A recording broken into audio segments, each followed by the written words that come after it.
after chapter discussion, Goblin Days. Yes, and we're gonna start with impressions. So if you have any impressions, write them an ACD reaction, and I'll get to you. We start with Mr. Wiggles. Hi, Bleachlo. I absolutely loved this chapter. It was I haven't we haven't seen Rags in forever. It feels like. I mean, it's been like 40 chapters since a dedicated Rags chapter or something like that. Um, so yeah, it's been a long time, and I just loved Rags for since mm, since the very start of the story, really. So it's just been great seeing her back, and the wedding itself with like the goblins speaking to the dead, um, and saying and just like talking about the wedding with them was really touching. I just love to see it. I can't wait for more of this Rags arc to develop too. It's gonna be a great time.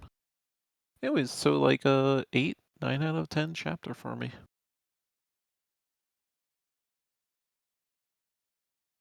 Thank you, Mr. Wiggles. Mr. Europe, you're up.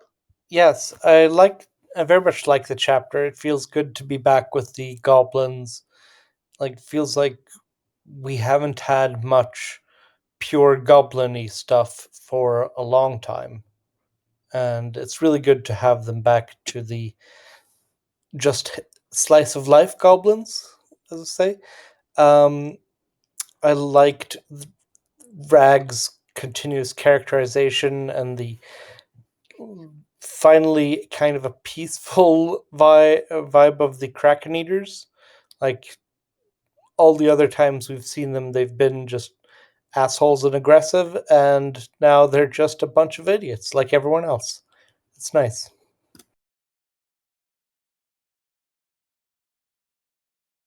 Thank you, Mr. Europe. Okay, so I'll give my my opinion. I also like this chapter.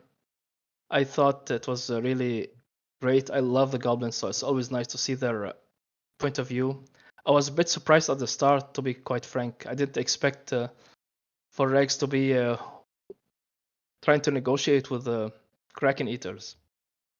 Uh, like we have known a bit about them, and they are like battle maniacs. We know, but it was really nice as you know, kind of world building, or and for Rex also to become better diplomat, because apparently she's not.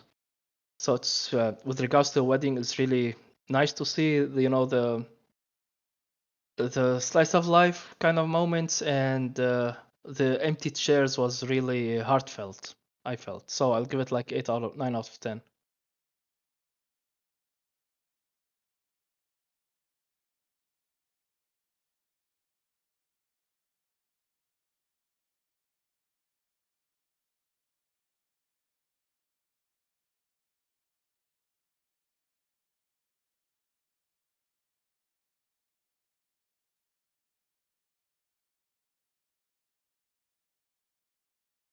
I agree. No, oh shit.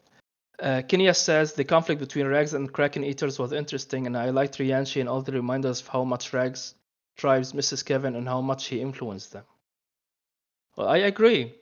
I thought Kevin had influenced the goblins with regard to apparently you know with the building stuff, their crossbows and their weapons, and also showed them like how to be chill and cool with skateboarding and stuff. So he had influenced them somewhat.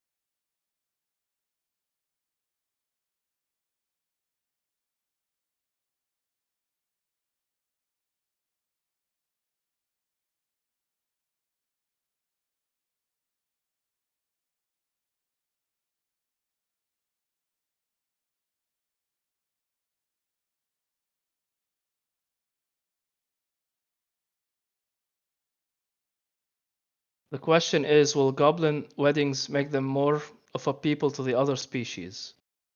And well, I'll start. I think it will when this tradition maybe becomes more spread out in the goblin culture, it will humanize them to the others, like to the gnolls and the drakes and the humans, and maybe they will become seeing him like people instead of monsters. And Mr. Europe. Yeah, I think there's some of like there's gonna maybe some of that, but I think at this point with everything that Aaron's doing, like on the news and other stuff, I feel like it has to be willful ignorance to try and convince yourself that they're not people if you've seen the other stuff already. So if you're already willfully ignorant, maybe they won't look at this either, or like that's not part of the equation.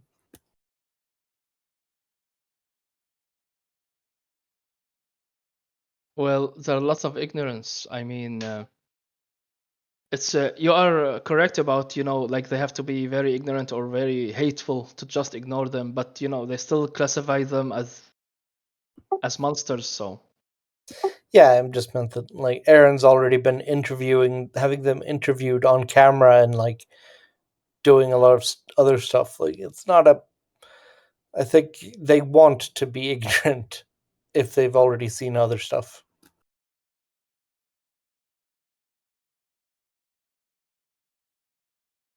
Mr. Wiggles, go ahead. So I think Mr. Yap brought up a pretty good point about how you have to be kind of willfully ignorant about goblins' culture to not already see them as people. So I don't believe goblin weddings in particular um would make other species see them as a people simply because who's gonna know about goblin weddings? Who is going to educate other people that all of a sudden goblins have weddings? Like for the layperson, no one's really going to know anything about goblin culture. So that I think is the biggest hurdle in making goblins out to be more of a people to other species is getting that information out there and letting people see it for themselves. And honestly, I think the best way to do that would be, the new TV networks. But getting a TV network to actually interview any goblins at this point in time is it's a lot, especially like to get an in-depth look into Goblin Society and Goblin Home.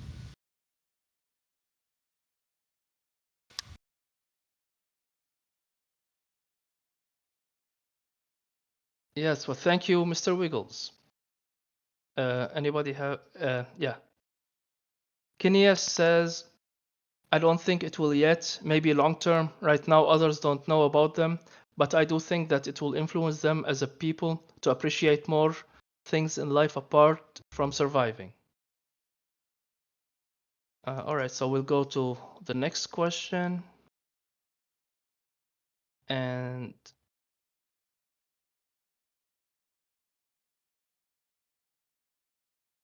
the next question is, how great is it to see Rex once more? How do you think Rex will get Teriarch to spill the beans about the Goblin King?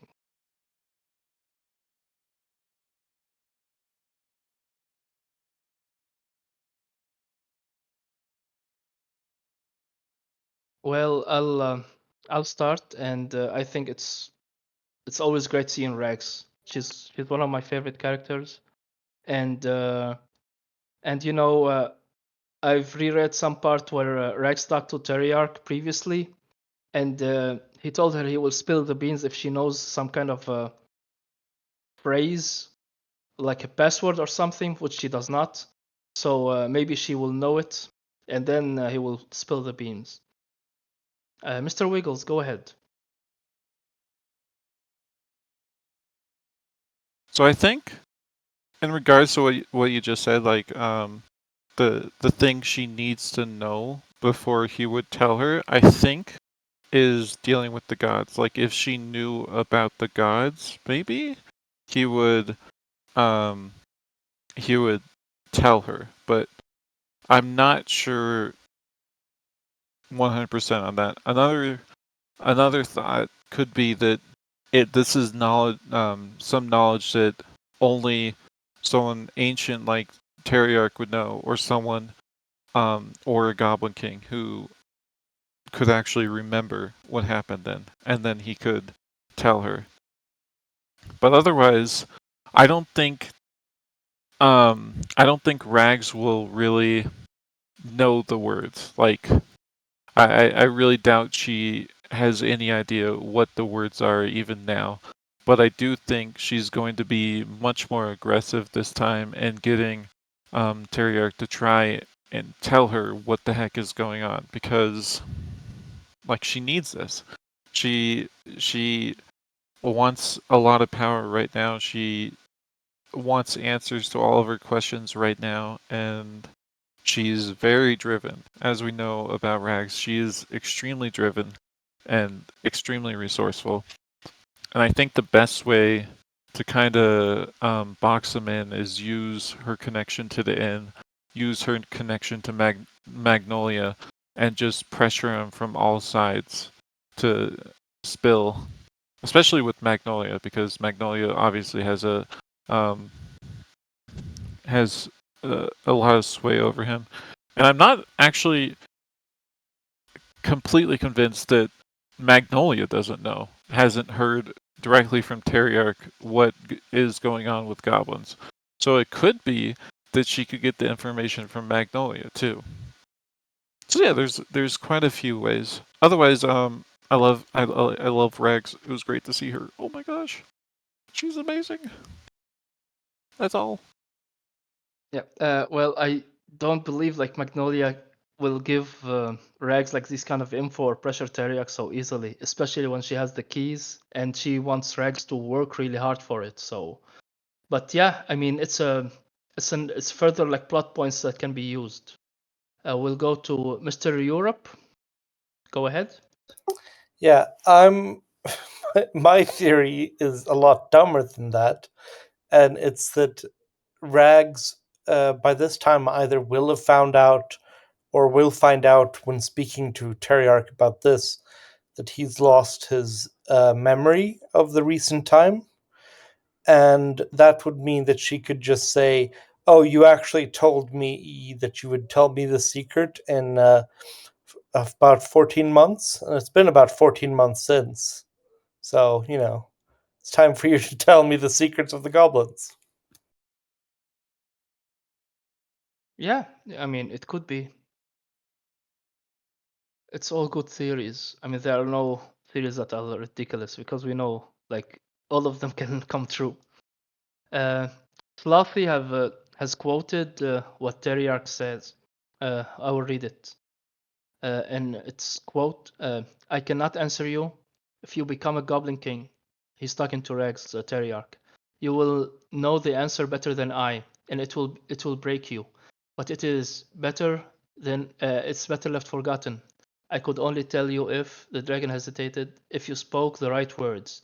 Rags stared at him, up at him. She thought for a long moment. Please, that's from 712 Goblin. She might actually push for info, Slashy says.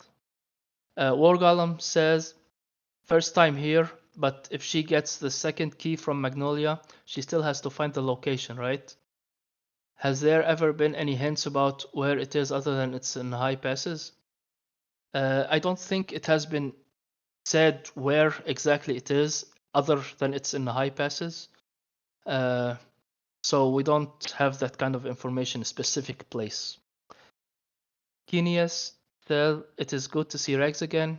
About the Goblin Kings, I don't think it's time yet. Personally, I would prefer if we get into that later with Eren back, maybe in an arc exploring Hell too. Plus, he says, learning more about the Goblin Kings as well as actual history of them would be fun. War Golem says, I'm just surprised that Magnolia is just having her carry supplies to people in the new land so far. Slossie says, shit, he doesn't even remember their prior conversation. Oof. And Orgolam says, yeah, that is bad. Hans, quoting Wargolem, says Teriarch did speak to Velen, so even if he doesn't divulge the full history, he might have more hints toward the location. Lastly, there is quote in the same chapter that Terry has spoken to many Goblin Kings. But yeah, it's true. Okay, so now we'll move on to the next question.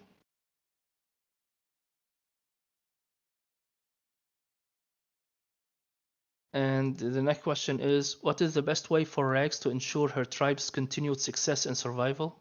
She seems to be very fixated on long-term prospects, but what do you think is her best option? How does her alliance with Magnolia factor in?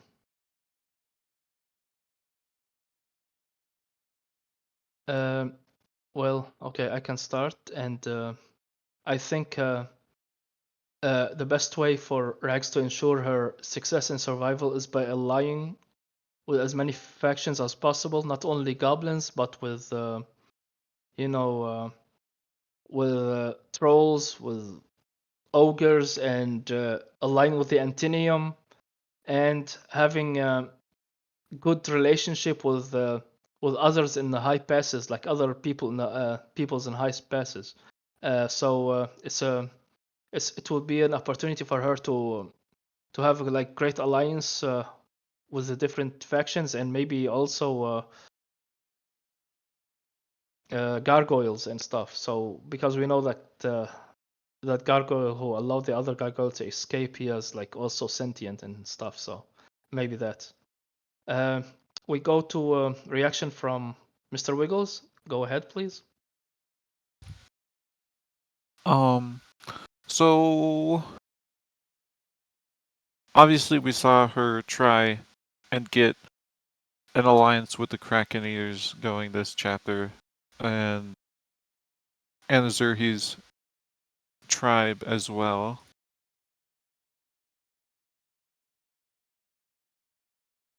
But she couldn't with either of them so far.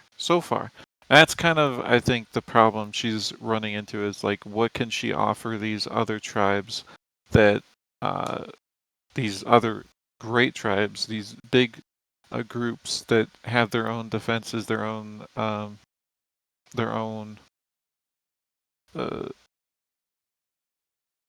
societies, basically.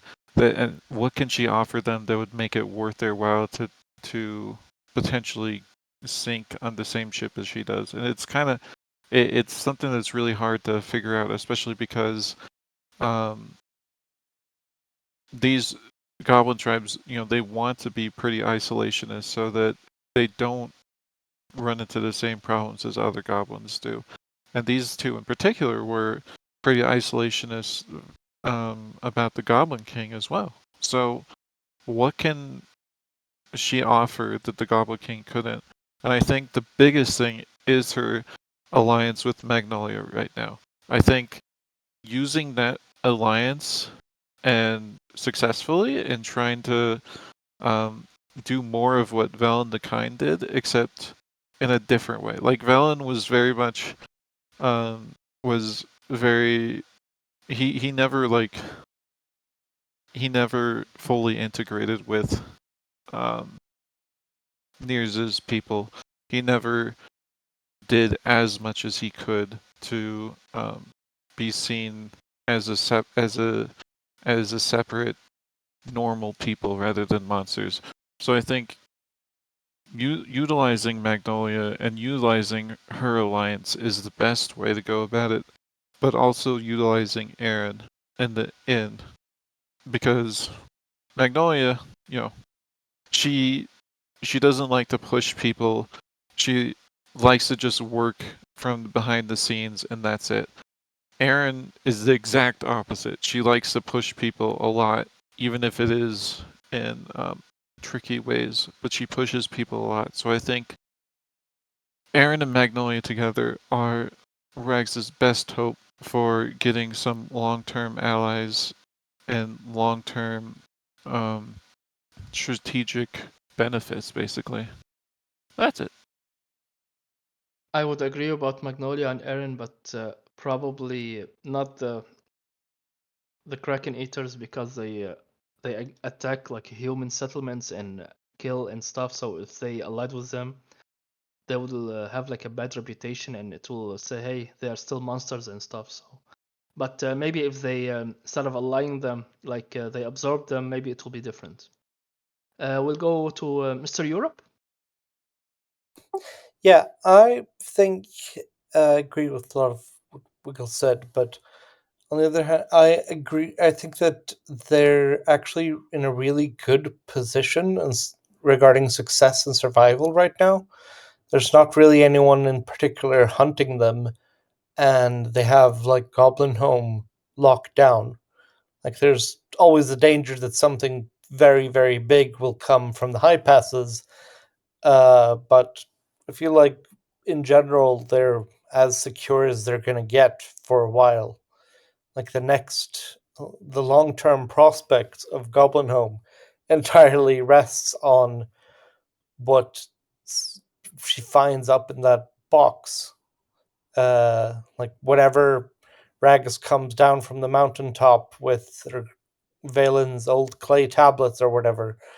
Um, that's pretty much like the whole "let's going to change everything anyway" is what I'm saying. So her alliance with Magnolia, which is what allows her to get the key, is pretty relevant, I'd say. Yeah, that's quite true.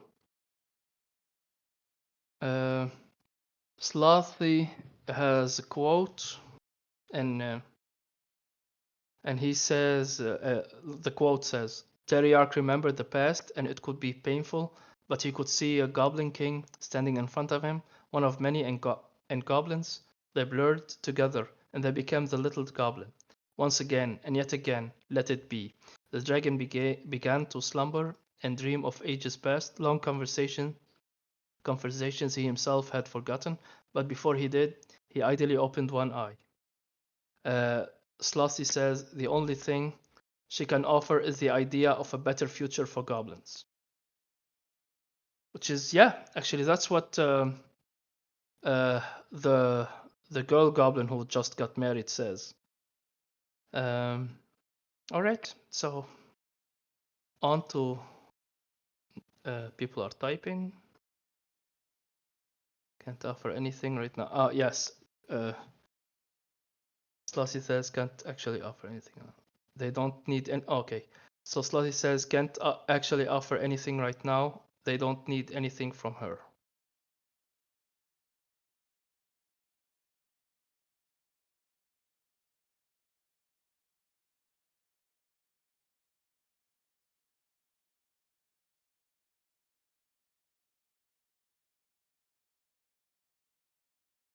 Okay, if that's all, post the final question.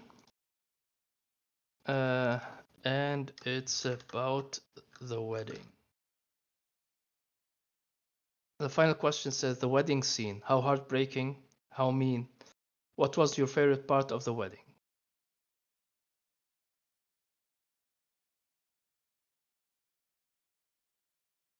I'll start and I'll say my favorite part of the wedding is the empty chairs because it's uh, it's really like it's really it was really sad because goblins like get hunted and get killed.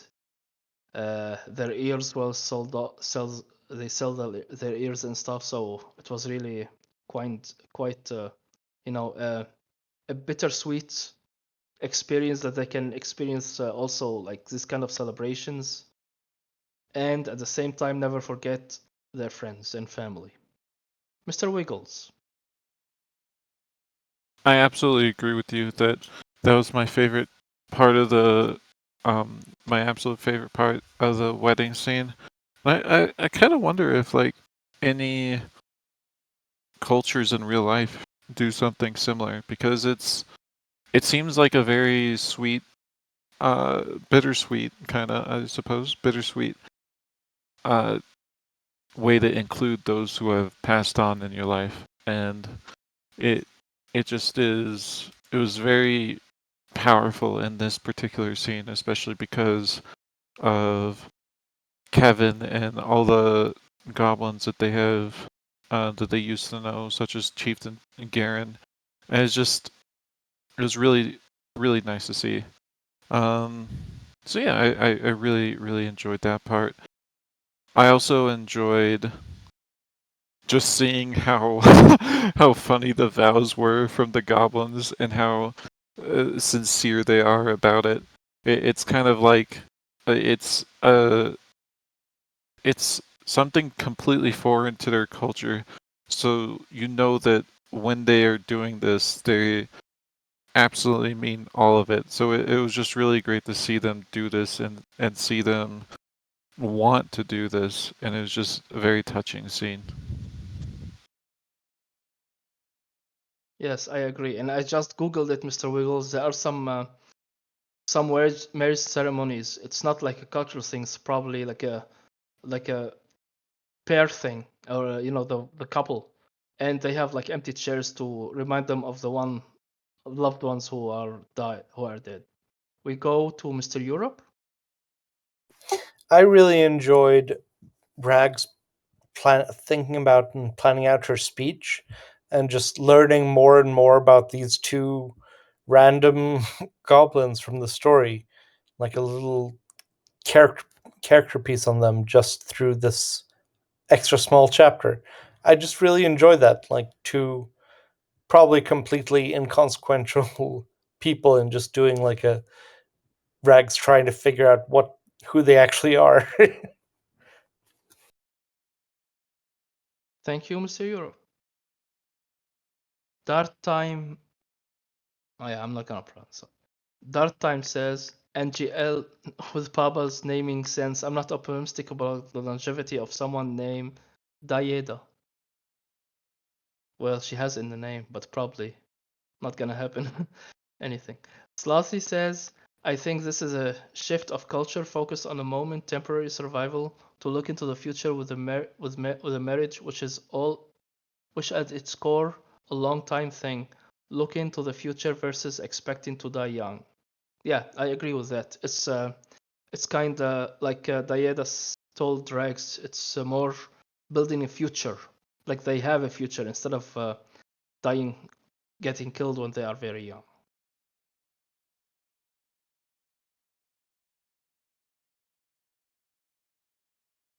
Waiting for typing is done.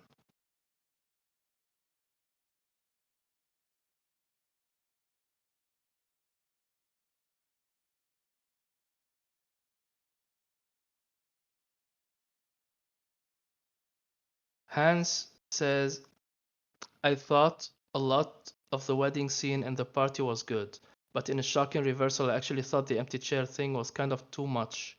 Didn't hit for me. The best part for me was the final conversation between Rex and Dayeda and the dude, whatever he's called. Yeah, I can't remember him either.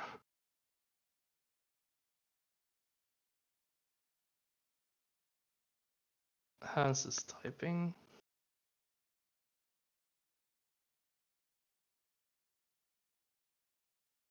All right. Anybody has final thoughts about uh, where Rags's arc is heading?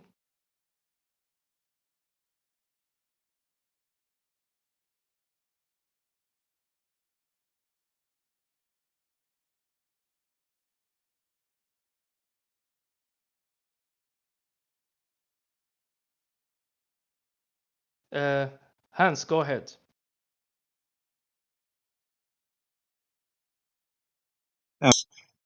I guess the interesting thing to me was the level reveal, which of course may be kind of immature of me, but I liked numbers going up.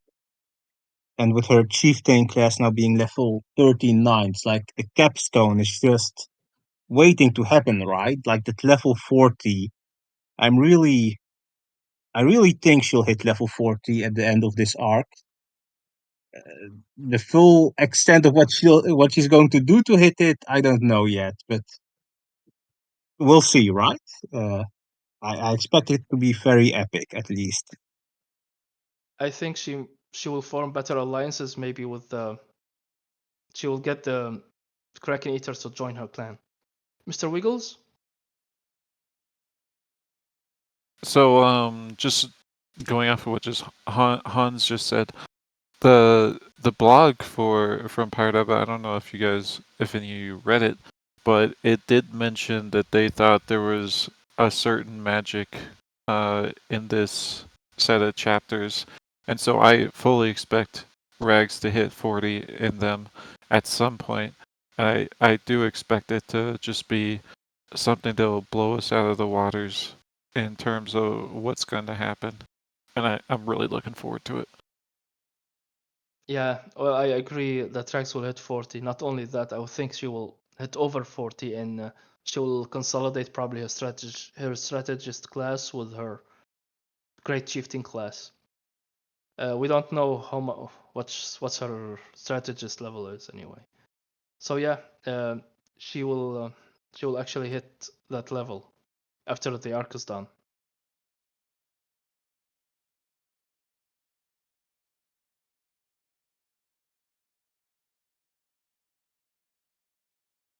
I actually I'm expecting Red Scar to hit 40 as well, probably.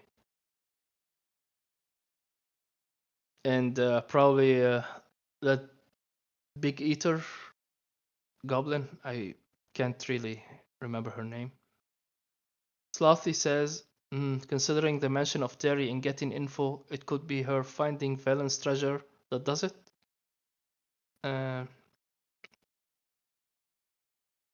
Maybe not getting the treasure, but just finding.